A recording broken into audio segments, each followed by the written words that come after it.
안녕하세요. 명호컨 한의원 김진영 원장입니다. 오늘은 앞트임 흉터 또는 이제 쌍꺼풀 수술로 인한 흉터에 관련돼서 설명드리도록 하겠습니다. 눈 수술은 성형 수술 중 가장 많이 하는 수술 중 하나입니다. 그러다 보니 재수술도 많고 수술 흉터가 남는 경우도 많습니다. 눈 주변의 피부는 얇고 예민한데 눈꺼풀에 비해서 피부가 두껍고 주변에서 피부 당김이 강해서 흉터가 쉽게 남을 수 있습니다. 그래서 이제 앞트임이나 쌍꺼풀 수술로 주로 남는 흉터의 종류와 치료 과정에 대해서 살펴보겠습니다. 일단 첫 번째로 이 앞트임을 하고 난 뒤에 앞트임 쪽이나 이 눈 밑에 쪽으로 흰색으로 남는 흉터가 있는 경우가 많습니다. 수술 후에 흉터 조직의 변형으로 흰색 흉터가 많이 남게 되는데 이 주위 피부에 비해서 희게 탈색되어 표면이 반질반질하게 되는 경우가 많고 이 조명의 방향에 따라서 이 두드러져 보이기도 합니다. 이런 경우에는 그 흉터 부위를 세밀하게 재생침 치료를 하게 되면 치료하면서 점차로 옅어지고 흐려지게 되는 것입니다.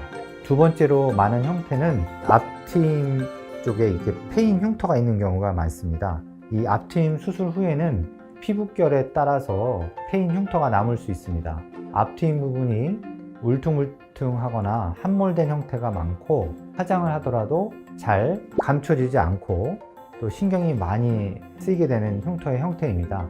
개인의 피부 재생력에 따라서 좋아지는 정도는 차이가 있을 수가 있고 흉터 상태가 너무 이렇게 깊게 파여 있는 경우에는 재수술을 해야 될 수도 있는 것을 한번 생각해 봐야 되겠습니다.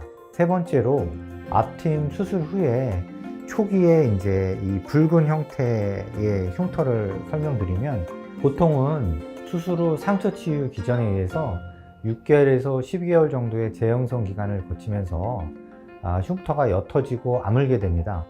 이 개개인의 상태에 따라서 흉터 치료를 빨리 시작하면 흉터를 최소화할 수 있게 되는데 초창기 흉터일 때는 치료를 빨리 시작하면 더 좋아지는 경우가 많이 있게 됩니다.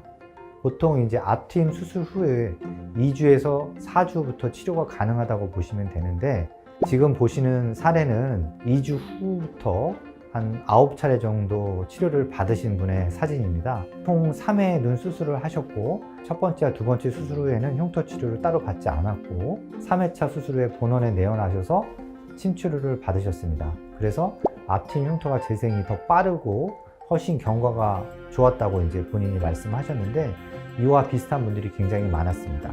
그래서 흉터는 좀 더 빨리 치료하면 더 흉터가 좋아지고 나중에 최소한으로 남게 된다고 보실 수 있겠습니다.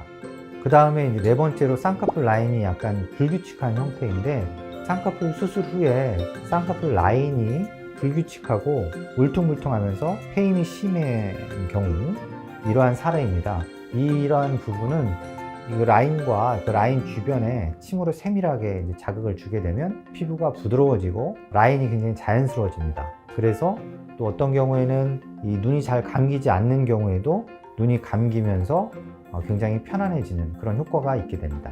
다음 다섯 번째로 눈 붓기가 라인 수술 후에 잘 안 빠져서 소세지 눈이라고도 하는데 수술 후 붓기가 잘 빠지지 않고 쌍꺼풀이 두껍고 모양이 어색한 경우입니다. 그 두꺼운 부분에 침 자극을 통해서 눈 주변의 순환이 좋아지면 붓기가 빠지면서 눈 모양이 자연스러워지는 효과가 있게 됩니다. 오늘은 눈 성형으로 인한 흉터의 여러 가지 모양과 좋은 결과에 대해서 설명드렸고 눈 수술 후에 흉터가 남을 경우에 조기 치료를 함으로써 흉터를 최소화할 수 있고 기능적인 불편감 또한 개선할 수 있는 효과가 있습니다. 이상 명호컨 한의원 김진영 원장이었습니다. 감사합니다.